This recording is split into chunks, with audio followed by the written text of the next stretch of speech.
Hello बच्चों, तो कैसे आप सभी। I hope you all are fit and fine. And आज हम सभी पढ़ने वाले हैं एक्सरसाइज 1A। और कौन से चैप्टर का? तो real number. Real number chapter 1 हम क्लास 10th का RS अग्रवाल के बुक से पढ़ रहे हैं। तो आज हम एक्सरसाइज 1A करने वाले हैं शुरू से।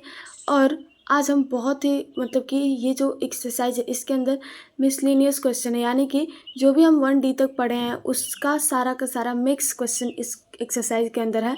तो बनाने में भी बहुत ही ज़्यादा मज़ा आएगा और हर एक क्वेश्चन को हम बहुत बढ़िया तरीके से सॉल्व करेंगे।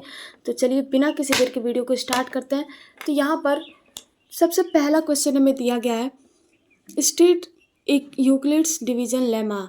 यहाँ पर हमें यूक्लिड डिवीज़न लेमा को दिखाना है कि बताना है कि यूक्लिड डिवीज़न लेमा होता क्या है। तो चलिए मैं आपको बताती हूँ। देखिए बच्चों, तो सबसे पहले हम जानते हैं कि लेमा क्या होता है। ये हमें पहले पेज में दिया गया है, आप यहाँ से पढ़ सकते हैं और इसे आप लिखेंगे। तो a lemma is a proven statement use for proving another statement. Lemma जो है ऑलरेडी एक प्रूवन स्टेटमेंट है और इसका हम यूज करते हैं दूसरे स्टेटमेंट को प्रूव करने के लिए। अब नेक्स्ट यहाँ पे दिया गया है यूक्लिड्स डिवीज़न लेमा, जो कि हमें बताना है। तो यहाँ पर इसका यूक्लिड डिवीज़न लेमा का एक प्रोसेस होता है, इसको हम देख लेते हैं।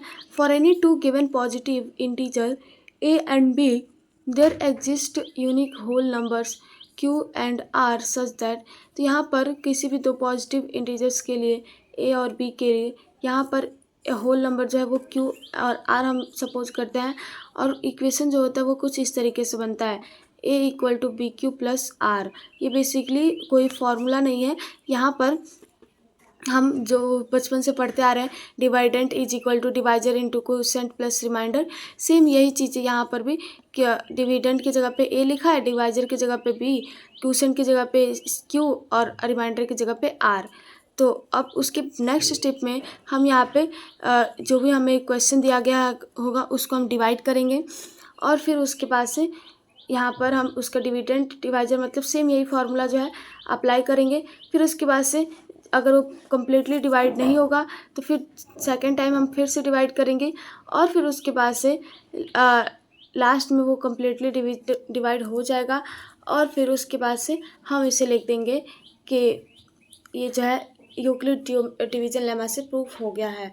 आई होप आपको ये समझ में आ गया होगा। तो चलिए नेक्स्ट क्वेश्चन नंबर 2 को सॉल्व करते हैं। ये दिया गया हमें state fundamental theorem of arithmetic. यहाँ पे हमें फंडामेंटल थ्योरम ऑफ अरिथमेटिक को बताना है कि ये क्या होता है। तो बच्चों इसका डेफिनेशन मैं आपको खुद लिख करके दिखा रही हूँ।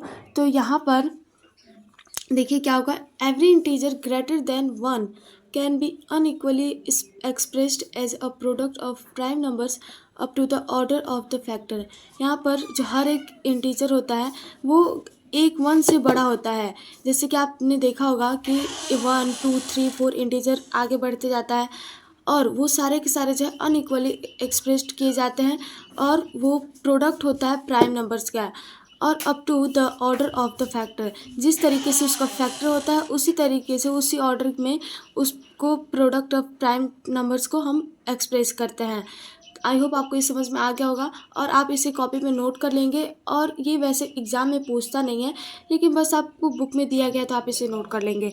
चलिए नेक्स्ट क्वेश्चन नंबर 3 को समझते हैं। तो बच्चों ये क्वेश्चन बहुत ही ज़्यादा ईजी है। यहाँ पे हमें दिया गया है expressed 360 as a product of its prime factor. तो यहाँ पे हमें 360 को प्रोडक्ट ऑफ प्राइम फैक्टर्स, यानी कि इसको सबसे पहले आपको प्राइम फैक्टराइजेशन मेथड से प्राइम फैक्टराइजेशन करना है।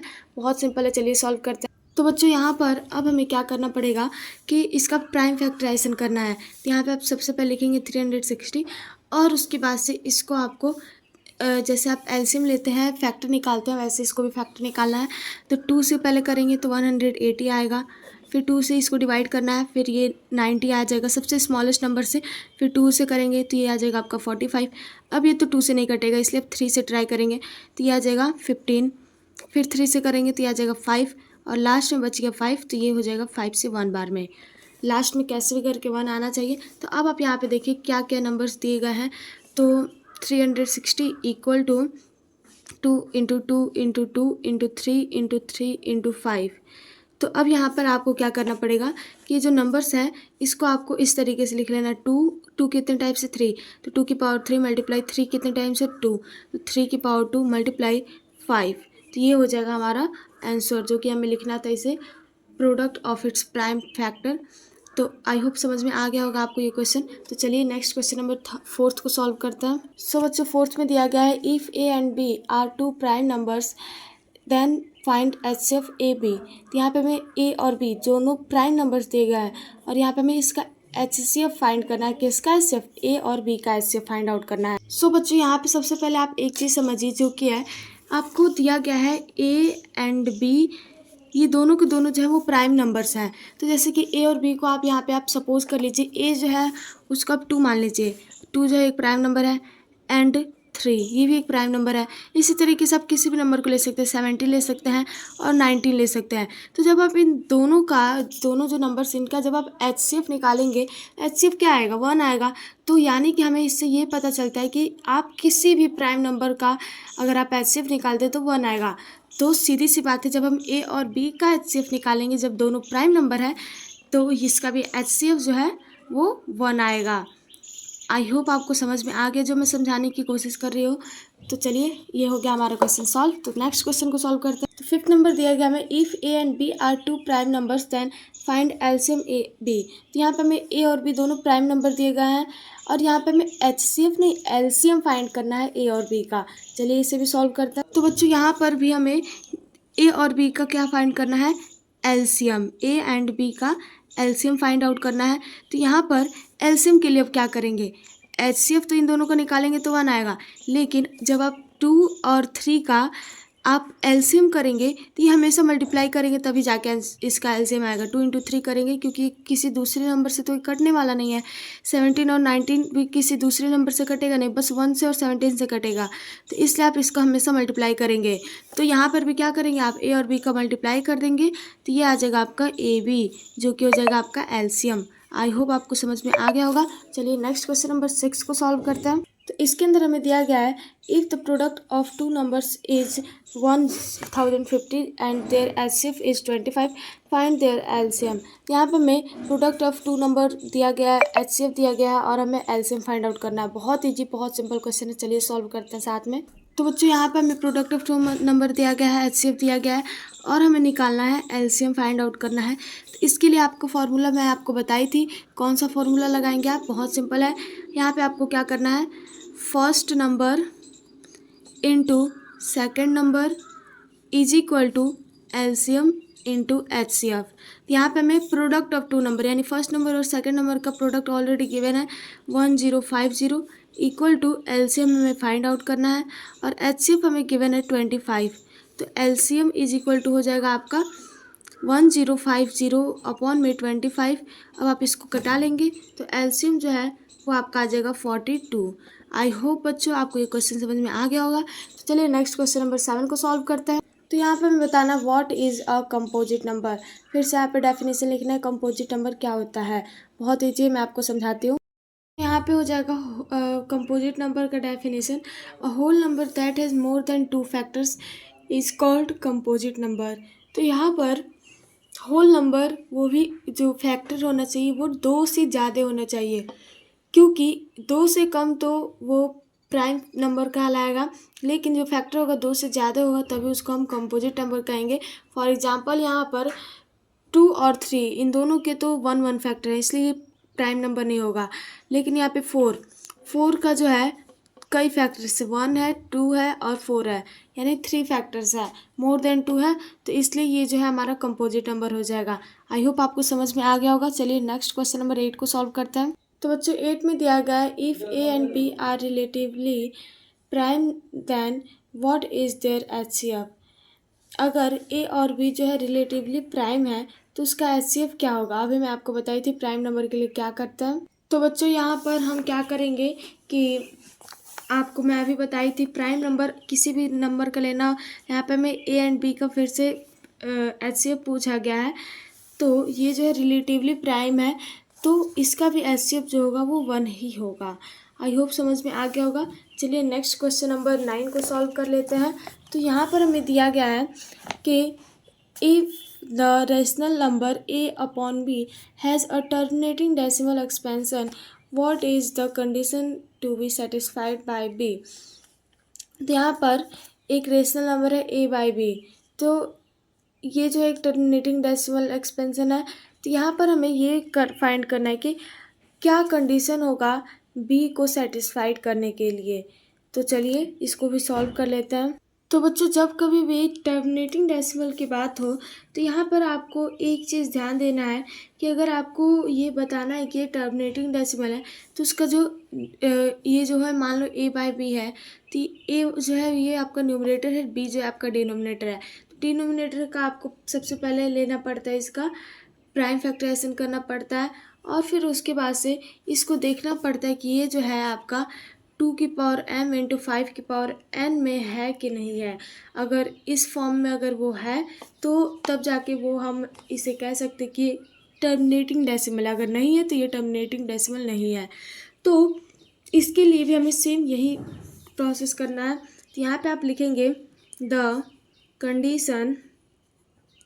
Condition on B for a/b to have a terminating decimal।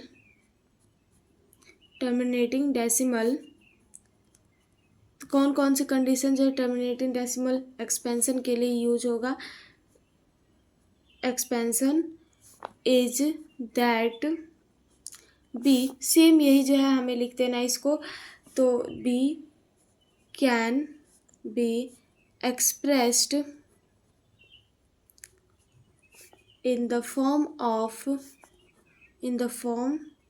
2m into 5n, where m and n are non-negative। तो बच्चों देखिए, यहाँ पर भी देखिए हम सेम चीज़ें लिख रहे हैं और इसी को हम बस प्रोसेस वाइज में लिख देना है, नॉन नेगेटिव इंटीजर। तो यहाँ पर भी हम यही जो मैं आपको बताई हूँ 2m इंटू 5n होना चाहिए। तो यहाँ पर भी हम उसी तरीके से इसको भी लिख रहे हैं कि ये जो डेसिमल एक्सपेंशन अगर हमें प्रूव करना है तो इसे हमें एक्सप्रेस करना पड़ेगा 2m इंटू 5n में। आई होप आपको ये क्वेश्चन भी क्लियरली समझ में आ गया होगा। चलिए नेक्स्ट क्वेश्चन नंबर 10 को सॉल्व करते हैं। तो बच्चों यहाँ पे हमें दिया गया है सिंप्लीफाई दिस वन। तो यहाँ पर 2√27 प्लस 3√12 अपॉन में 4√3 दिया गया है। तो अब हमें इसे सॉल्व करना है। बहुत सिंपल क्वेश्चन है, चलिए इसे सॉल्व करते हैं। तो बच्चों यहाँ पर आपको सबसे पहले क्या करना पड़ेगा, फर्स्ट स्टेप में ये जो आपका 2√27 है, तो क्या आप इसको आपको प्राइम फैक्टराइजेशन मेथड से इसको आपको स्प्लिट कर देना है। तो इसको आप किस तरीके से लिख सकते हैं, 2√27 को 27 को आप 3 लिख सकते हैं, प्लस 3√12 को आप 2 लिख सकते हैं, 2 2 जा 4 3 जा 12 अपॉन में ये हो जाएगा 4√3। तो अब आपको क्या करना पड़ेगा, इसको जो है यहाँ पे आपको पेयर बनाना है। तो पेयर चाहे 3 3 का बन रहा है, यहाँ पे 2 2 का बन रहा है, तो इसको आप बाहर निकालेंगे तो 2 × 3 और रूट में हो जाएगा 3, प्लस 3 × 2 रूट में हो जाएगा 3 अपॉन में हो जाएगा 4√3। अब यहाँ पे 3 2 हो जाएगा 6√3 प्लस 3 2 6√3 अपॉन में हो जाएगा 4√3। तो बच्चों अब यहाँ पे आपको क्या करना पड़ेगा, यहाँ पे भी √3 है, यहाँ पे भी √3 है, तो इसीलिए अब आपको इन दोनों का आप ऐड कर लीजिए। तो ये हो जाएगा आपका 6 + 6 करेंगे, ये आ जाएगा आपका 12 और रूट में हो जाएगा 3 अपॉन में 4√3। तो √3 से √3 कट गया, 4 से 12 को कटाएंगे तो ये आ जाएगा आपका 3। यही हो जाएगा आपका फाइनल आंसर। आई होप आपको समझ में आ गया होगा। चलिए लास्ट और नेक्स्ट क्वेश्चन नंबर 11 को भी सॉल्व कर लेते हैं। तो बच्चों यहाँ पे हमें दिया गया है, right the decimal expansion of 73 upon 2⁴ into 5⁵। यहाँ पे हमें इसका डेसिमल एक्सपेंशन लिखना है। तो बहुत ईजी क्वेश्चन है, चलिए इसको भी सॉल्व कर लेते हैं। तो बच्चों यहाँ पर आपको क्या करना पड़ेगा, 73 अपॉन 2⁴ इंटू 5⁵ दिया गया है।